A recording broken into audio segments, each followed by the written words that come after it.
Graça e paz, irmãos. Uma alegria muito grande estar com vocês e vir conhecer aqui a Igreja Presbiteriana de Casa Caiada.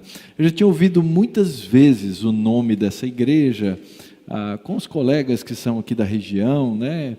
E sempre tive a curiosidade. E hoje tenho a alegria de estar aqui, rever amigos, irmãos, rever Reverendo Ronaldo, Rendrica, as crianças, Uriel, Fernanda, os nossos irmãos, colegas, pastores que estudam lá no Jumper, e quem sabe até conheço algum de vocês aí que ainda não tive a oportunidade de ver. Mas é uma alegria muito grande, é um prazer, e é um prazer estar aqui para compartilhar com vocês da Palavra de Deus.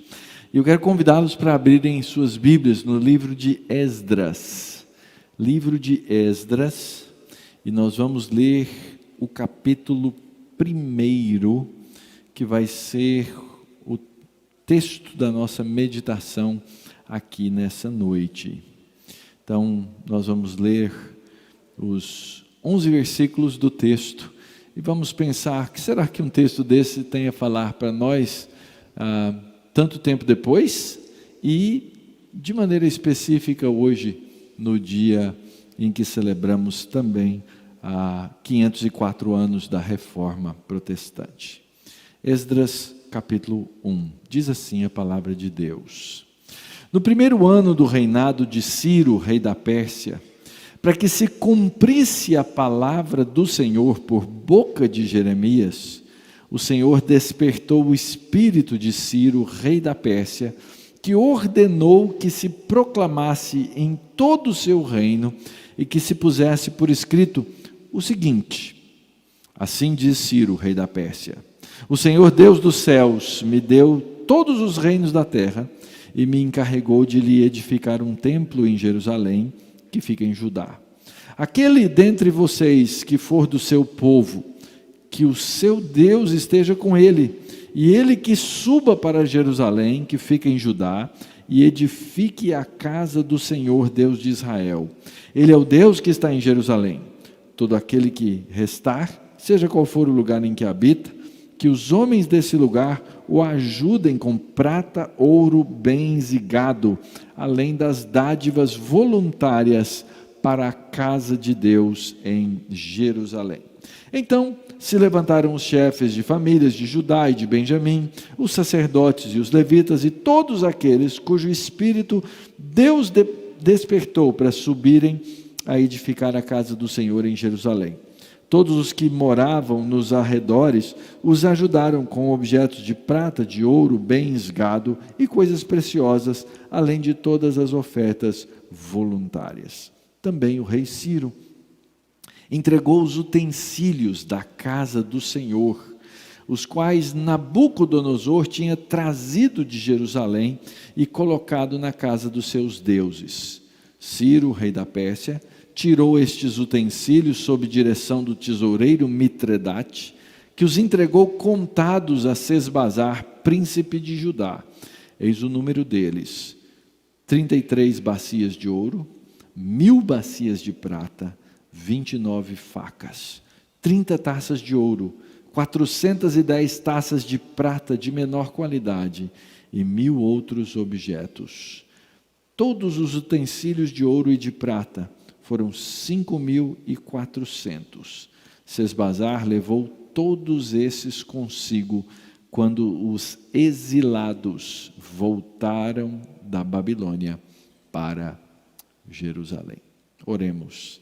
Pai bendito, muito obrigado pela tua bondade, graça e misericórdia. Nós te agradecemos porque teu povo em festa alegre, por ser hoje o dia do Senhor, se reúne para louvar-te, para elevar seus corações ao Senhor, para confessar os seus pecados e para ouvir a tua palavra.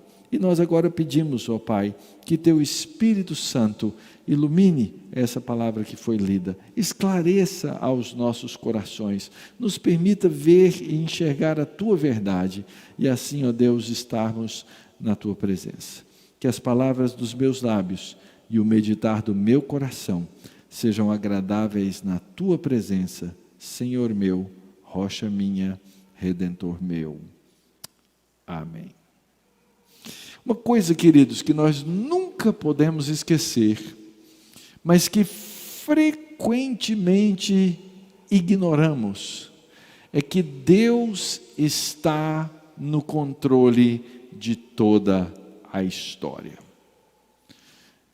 Por que Martinho Lutero, um monge, bem estabelecido lá na sua vida, de certa forma, porém incomodado no seu coração, começou, ou na verdade deu continuidade a algo que os chamados pré-reformadores já tinham começado? Por que esse movimento aconteceu lá nos anos 1500 e mudou a face da terra? Mudou a história, queridos. A Reforma Protestante não foi só um movimento religioso. Ele não mudou só a religião. Mudou tudo aquilo que a vida religiosa do povo daquela época tocou. A Reforma Protestante mudou a maneira de pensar. A Reforma Protestante mudou a maneira das pessoas fazerem negócios. A Reforma Protestante trouxe uma nova ética. A Reforma Protestante promulgou palavras de esperança para povos, para gente que não tinha qualquer perspectiva de vida melhor no seu tempo e na sua época. Deus fez isso nos anos 1500. E é por isso que hoje nós estamos aqui alegres, porque Deus fez isso, e nós nos tornamos herdeiros da reforma. Mas Deus fez essas coisas, sobretudo, mudando mentes e corações. E esse Deus que moveu mentes e corações na época da reforma, moveu mentes e corações na época em que o povo de Israel se encontrava no exílio na Babilônia. E eu quero então aqui contar um pouquinho de história para vocês entenderem como Deus movimentou a história, a fim de que o seu povo pudesse ter o culto restaurado e pudesse ter a sua esperança renovada. Eu não sei se você já viu um mapa lá do chamado Antigo Oriente, onde fica Israel, mas se você comparar naquele mapa os grandes impérios que lá passaram, Babilônia, Pérsia e outros que vieram posteriormente, e você pensar no tamanho de Israel, Israel seria, pense nesse estádio inteirinho aqui, nesse lugar todinho, Israel seria do tamanho de uma cadeira. Diante daqueles impérios, Israel era mínimo, era o menor de todos os estados, era o menor de todos os povos. E esse pequeno povo havia sido retirado do seu lugar e havia sido espalhado por um rei chamado Nabucodonosor em diferentes pontos daquele grande, imenso império chamado Império da Babilônia. E no fundo, no fim da história, aquele pequeno povo era um pequeno povo perdedor. Quem é que se importava com aquele povo? Quem é que, tendo aqui tantas cadeiras, se importaria com uma delas só? Por que aquela seria a mais importante? Quem é que iria ali dar destaque e levar aquele povo de volta para a sua própria terra? E aqui então é que começa o interesse da nossa história. Deus se importa com seu povo. Deus se importa com seus pequeninos. Deus se importa com seus filhos. E Deus move a história toda, inclusive a história das nações, inclusive os grandes reinos da terra, para cuidar do seu povo. E Deus move a história para trazer esperança, Deus move a história para trazer redenção. E naquele tempo, 539 antes de Cristo, logo depois, quando vai terminar o chamado exílio do povo de Deus, que foi para o exílio por causa da sua rebeldia, porque quebrou a aliança de Deus, Deus move a história para trazê-los de volta. E o que eu quero destacar aqui nessa noite para vocês, nesse texto, em primeiro lugar, como é que Deus move a história. Olha de volta no texto comigo. O texto diz que o rei naquela época, agora rei da grande Pérsia, o maior reino do mundo, chamado Ciro, ele faz um decreto. Esse decreto do rei Ciro está aí dos versos 2 até o verso 4 do texto. E ele então diz que o povo de Deus deveria voltar para a terra.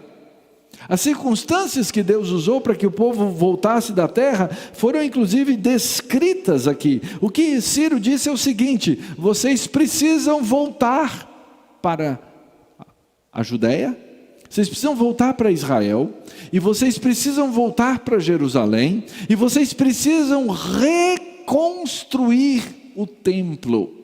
E naquela época o templo era fundamental para a adoração. Eles não podiam ter perdão, eles não podiam ter comunhão com Deus se não estivessem de volta no templo. Então Ciro faz um decreto, e quando o rei escrevia um decreto naquela época, não é igual aos nossos sistemas políticos hoje, que os nossos reis não têm tanta força.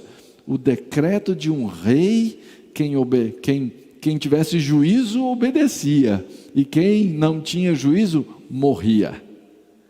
Então Ciro diz no seu decreto que o povo deveria voltar, deveria ir para Jerusalém, deveria reconstruir o templo que era a casa de Deus, aquele templo que havia sido construído por Salomão e que havia sido destruído pelos exércitos de Nabucodonosor cerca de 70 anos antes. Mas o que eu quero chamar a sua atenção aqui, queridos, é para um detalhe que não nos pode escapar do texto. E ele está aí ainda bem no versículo 1.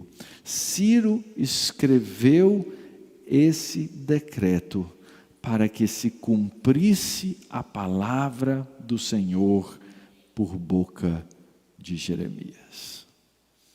E aqui está o grande segredo, queridos. Deus move a história pela sua palavra.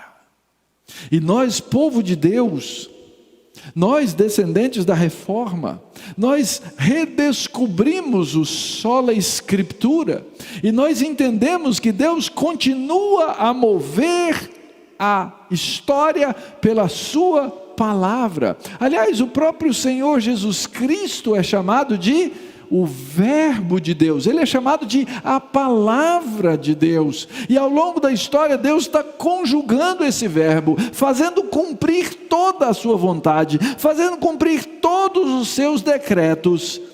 Para quê? Para que nós, seu povo, possamos cumprir a missão que ele nos deu. Então esse rei foi despertado por Deus para cumprir a palavra de Deus que o profeta Jeremias 70 anos antes havia falado lá na cidade de Jerusalém, e que o profeta Isaías havia também falado algumas dezenas de anos antes. Se você puder abrir sua Bíblia em Isaías 45, versículos 1 a 6, o texto lá diz assim: assim diz o Senhor ao seu ungido Ciro, a quem tomo pela mão direita, para abater as nações ante a sua face, para descingir os lombos dos reis, e para abrir diante deles portas que não se fecharão. Anos e anos antes, Deus havia dado uma profecia pela boca do profeta Isaías. Profecia essa que se cumpriria aqui agora, com o decreto desse homem chamado Ciro. Queridos, Deus move a história pela sua palavra. Existe uma frase muito famosa de Martinho Lutero, na qual ele diz o seguinte: eu não fiz nada, a palavra de Deus fez.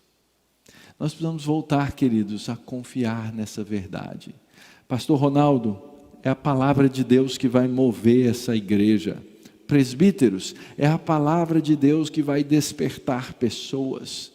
Irmãos, é a palavra de Deus que vai tocar a vida da sua casa, é a palavra de Deus que vai tocar a vida dos seus familiares, é a palavra de Deus que vai tocar a vida dos seus vizinhos que você vai evangelizar, é a palavra de Deus que vai tocar a vida das pessoas nessa cidade, para que a vontade de Deus se cumpra.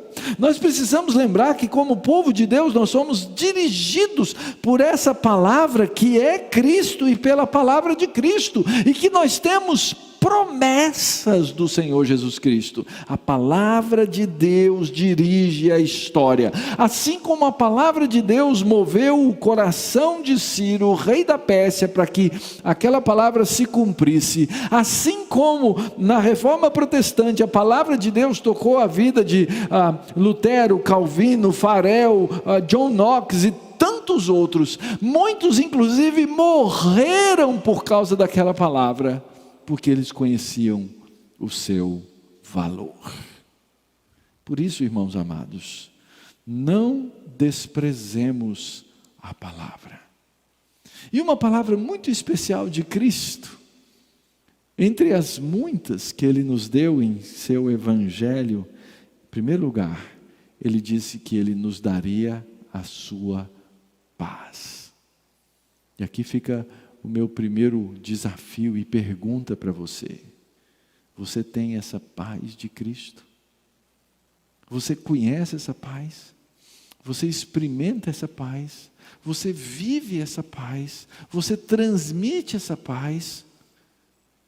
É fundamental que isso aconteça nas nossas vidas. E se a sua resposta é: pastor, não, é a hora de você voltar os seus olhos e o seu coração para a palavra. Hora de voltar os seus olhos para a Escritura. Hora de ouvir, beber, ler e meditar na palavra de Deus, porque a palavra de Deus dirige a história.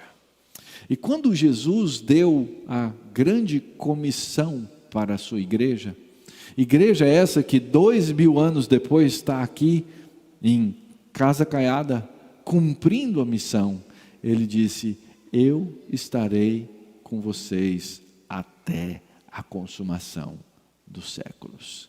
A palavra de Deus continua dirigindo a história, e nós precisamos confiar nisso. Mas Ciro fez o seu decreto. No seu decreto ele deu ordens, mas é muito interessante a ordem que Ciro dá no seu decreto. Ele diz assim: olha, todo aquele que desejar, que suba para Jerusalém. Todo aquele que quiser. Os outros que não forem, cooperem com todo tipo de bens, para que o templo possa ser reconstruído lá em Jerusalém. Mas alguns que desejaram foram, e outros contribuíram. A grande pergunta é: o que explica a obediência do povo de Deus? Olha aí no verso 5. Então se levantaram os chefes das famílias de Judá, de Benjamim, os sacerdotes, os levitas e todos aqueles cujo espírito Deus despertou para subirem a edificar a casa do Senhor em Jerusalém. E todos os que moravam nos arredores os ajudaram com objetos de prata, ouro, bens, gados e coisas preciosas. Os líderes e o povo se levantaram para fazer a obra de Deus. Qual foi o segredo dessas pessoas resolverem fazer aquela viagem? Deixa eu explicar para vocês o que estava envolvido, tá? O povo de Deus foi levado como cativo de Israel, de Judá, para a Babilônia.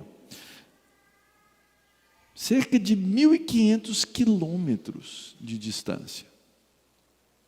Naquela época, não dava para pegar o voo noturno da Gol e chegar lá. Não dava para pegar um ônibus e ir lá 2, 3 dias. Uma viagem de 1.500 quilômetros demorava muito tempo. Muito tempo. Teriam que cruzar desertos, passar pelas montanhas. Eles não teriam proteção, eles teriam os perigos da estrada, eles teriam o sol causticante durante o dia, teriam o frio medonho durante a noite. Aqueles desertos são assim. Levariam meses como um grande povo, uma grande caravana atravessando aqueles lugares. Em certos momentos eles teriam medo, talvez olhassem para os montes e dissessem: de onde me virá o socorro? O meu socorro vem do Senhor. Mas não era só isso.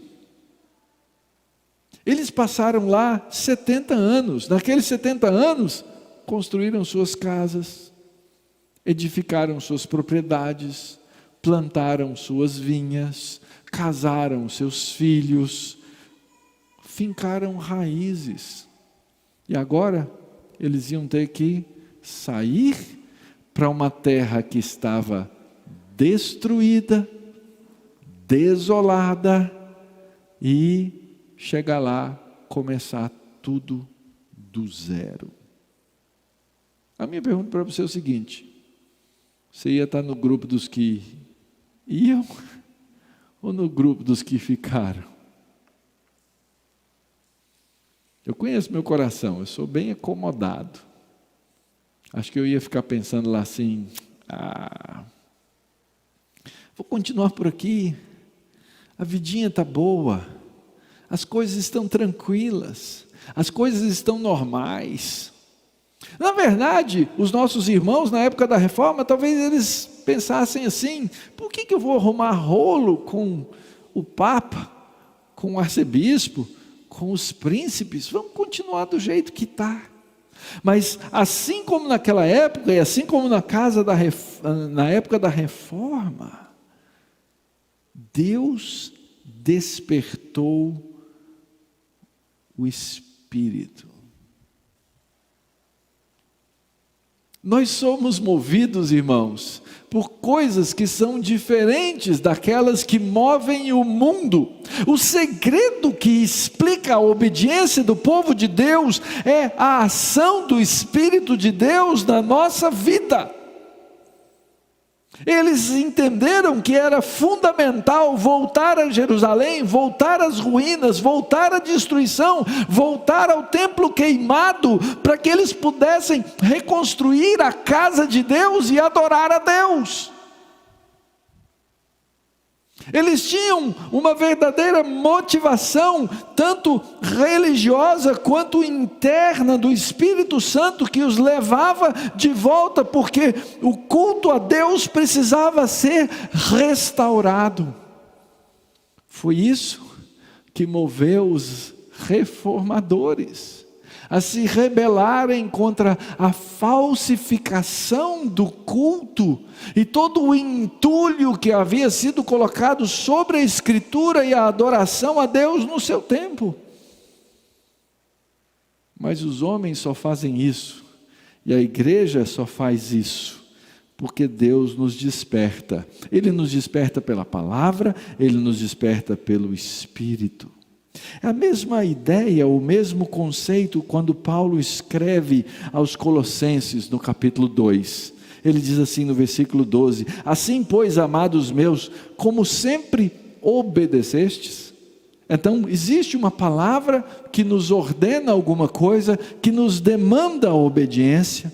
Paulo diz: assim como sempre me obedecestes, não só na minha presença, porém muito mais agora na minha ausência, desenvolvei a vossa salvação com temor e tremor, pois é Deus quem efetua em vós tanto o querer como o realizar. Irmãos, Nós somos o povo de Deus, nós somos o povo da palavra de Deus, nós somos o povo movido pelo Espírito do Senhor. Só que nós temos uma capacidade.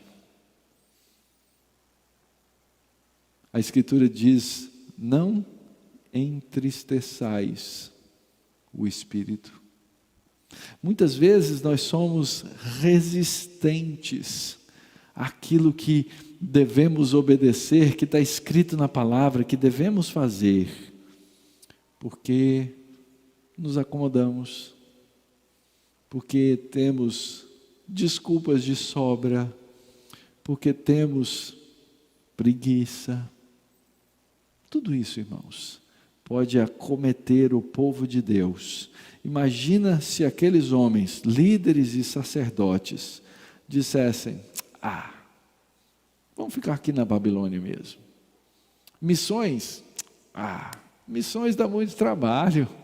Tem que levantar as coisas, tem que arrecadar, tem que... vamos ficar aqui mesmo. Muito cuidado. Então, a palavra dirige a história. O Espírito explica a obediência. E a terceira coisa que a gente vê nesse texto é que ele termina com uma lista. A Bíblia é cheia de listas. Já leu o livro de Números? Pulou, né? Que feio. Você pula genealogia? Deus está vendo. Todos esses textos, irmãos, eles têm um propósito na Bíblia. Todos eles têm uma função teológica. E essa lista aqui, irmãos, é linda. Essa lista é bela. Ela é a lista da esperança do povo de Deus. Por que Deus diria e falaria, colocaria na Bíblia a respeito de 30 bacias de ouro, 1000 bacias de prata, 29 facas, 30 taças de ouro e assim por diante? Porque tem uma razão muito especial. É o sinal da esperança e os sinais que encorajam o povo de Deus. Deixa eu voltar na história. Quando os exércitos de Nabucodonosor invadiram finalmente a capital, Jerusalém, o que eles fizeram? Em primeiro lugar, eles mataram muita gente. Em segundo lugar, eles destruíram a cidade, mas antes de destruí-la, eles saquearam a cidade e saquearam o templo que havia sido construído por Salomão. Levaram tudo que havia de precioso. Havia ouro em vários lugares, havia prata em vários lugares. Eles tacaram fogo para que aquilo derretesse e eles pudessem levar. E tudo isso foi levado para a Babilônia. Não é só isso. Essas coisas foram colocadas no templo dos deuses da Babilônia. Imagina o nível de humilhação para um povo que dizia: não, esse é o nosso Senhor, esse é o Deus dos exércitos, Ele é o nosso protetor, Ele que nos guia.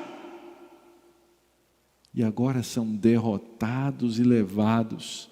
E aquelas coisas com as quais eles contribuíram, suas famílias contribuíram, foram uma a uma colocadas no tesouro dos deuses estranhos. Tem uma história que eu acho que você já leu no livro de Daniel. Lembra? Lá no livro de Daniel tem um rei que está fazendo uma grande festa. E no meio daquela grande festa feita por aquele rei, ele lá no meio da sua bebedice e no meio da sua orgia, ele ordena a seus servos: busquem as taças de ouro do templo do Deus de Jerusalém. Ele queria beber o seu vinho naquelas taças de ouro. Imagina a humilhação. Imagina o profeta Daniel vendo aquelas coisas. Mas o texto de Daniel, capítulo 5, Deus fala com aquele homem chamado Belsazar. E Deus diz: tu não humilhaste o teu coração, ainda que sabias de tudo isso. E te levantaste contra o Senhor do céu, pois foram trazidos os utensílios da casa dele perante ti, e tu e os teus grandes, e tuas mulheres, e tuas concubinas, bebeste vinho neles. Além disso, deste louvores aos deuses de prata, de ouro, de bronze, de ferro, de madeira e de pedra, que não veem, não ouvem, não sabem, mas Deus em cuja mão está a tua vida e todos os teus caminhos, a Ele não glorificaste. Então, da parte dele foi enviada aquela mão que traçou essa escritura. Esta, pois, é a escritura que se traçou: Mene, Mene, Tekel, Parsim. Essa é a interpretação daquilo. Mene, contou Deus o teu reino e deu cabo dele. Tekel, pesado foste na balança e foste achado em falta. Pérez, dividido foi o teu reino e dado aos medos e os persas. E então mandou Belsazar que vestissem Daniel de púrpura, lhe pusessem em cadeia de ouro ao pescoço e proclamassem que passaria a ser o terceiro do governo. Ele tentou comprar Deus honrando Daniel. E naquela mesma noite foi morto Belsazar, rei dos caldeus. Queridos, essa lista é a lista da esperança. No livro do profeta Daniel, capítulo 1, versículo 2, diz que o Senhor entregou na mão de Nabucodonosor, rei da Babilônia, a Jeoaquim, rei de Judá, e alguns dos utensílios da casa de Deus. E estes levou-os para a terra de Sinar, para a casa do seu Deus, e o pôs na casa do tesouro do seu Deus. O que é essa lista aqui? É Deus trazendo as coisas da sua casa de volta para Jerusalém. Deus não esquece do seu povo. Deus não esquece das coisas que lhe são preciosas. Deus, queridos, Ele não está lá no céu esquecido de nós. Deus está lá no céu vendo-nos, para que nós olhemos para a Escritura e sejamos restaurados na esperança e nos sinais que encorajam o povo dele. E Deus usou um rei ímpio para fazer isso. Deus devolveu as coisas do seu tesouro, que haviam sido roubadas por Nabucodonosor, pelas mãos de Ciro, rei da Pérsia. E então o tesoureiro, com muita ordem, foi recebendo cada uma daquelas coisas e foi fazendo a sua lista para levar de volta. E o texto então diz que esses foram todos os utensílios quando os exilados voltaram da Babilônia para Jerusalém. Irmãos, Deus vive ao longo da história nos dando sinais para encorajar o seu povo. Eu estou aqui vendo o povo de Deus reunido. Eu ouvi o povo de Deus cantar. Eu ouvi o povo de Deus falar para mim que perante o trono do alto céu eu tenho um forte Redentor. Eu ouvi o povo de Deus hoje cantar que o nosso Deus é um castelo forte. Eu ouvi o povo de Deus hoje proclamar, espalhando dessas janelas para fora a verdade de Deus. E eu fui encorajado.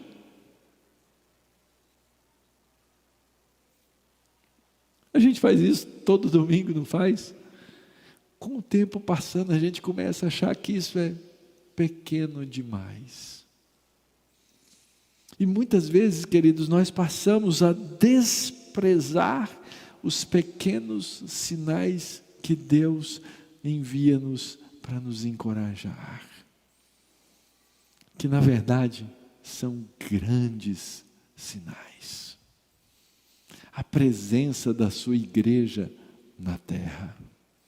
A presença da comunidade dos santos num bairro da cidade de Olinda. A pregação do Evangelho indo por todos os povos, línguas, raças. Mas nós tendemos a desprezar isso. Muitas vezes nós desprezamos as coisas ordinárias que Deus nos dá. Deixa eu lembrar para vocês aqui uma coisa. O povo precisava tão desesperadamente voltar e reconstruir o templo, e ter lá de novo o altar do holocausto, e ter lá de novo o santo lugar, e ter lá de novo o santo dos santos, porque era o único acesso que eles tinham a Deus, era o único meio de perdão que eles tinham.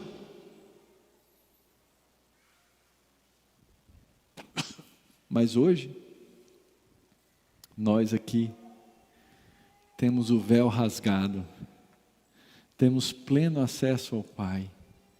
Tivemos uma liturgia no culto no qual nós lemos a palavra, adoramos a Deus, confessamos os nossos pecados, testemunhamos uns aos outros e podemos ouvir a exposição dela.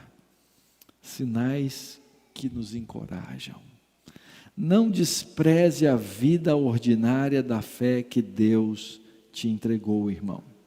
Não despreze os meios de graça.